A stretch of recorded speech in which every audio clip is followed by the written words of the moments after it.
সারা শরীরে আঘাতের চিহ্ন নিয়ে শিবগঞ্জ হাসপাতালে চিকিৎসা চলছে পেয়ারা বেগমের। চিকিৎসকের চেষ্টায় ব্যথার উপশম হয়েছে কিছুটা। ঘটনাটি ঘটে বুধবার ভোরে। ফুপু মোমেনাকে 1000 টাকা ধার দিয়েছিলেন পেয়ারা বেগম। সেই টাকা আনতেই মঙ্গলবার ফুপুর বাড়িতে যান পেয়ারা।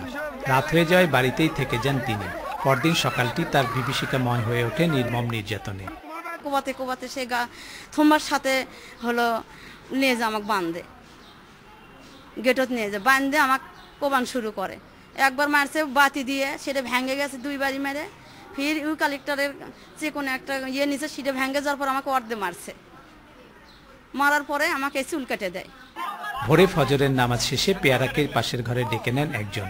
ওই ব্যক্তি তাকে অনৈতিক প্রস্তাব দিলে ঘর থেকে বেরিয়ে আসেন পেয়ারা। এরপরে শুরু হয় নির্যাতন।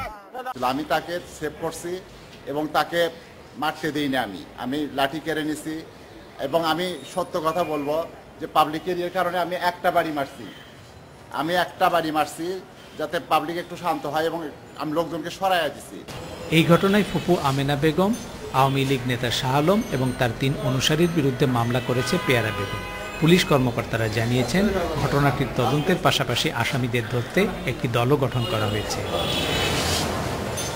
Hasibur Rahman Bilu, independent news, Bogura.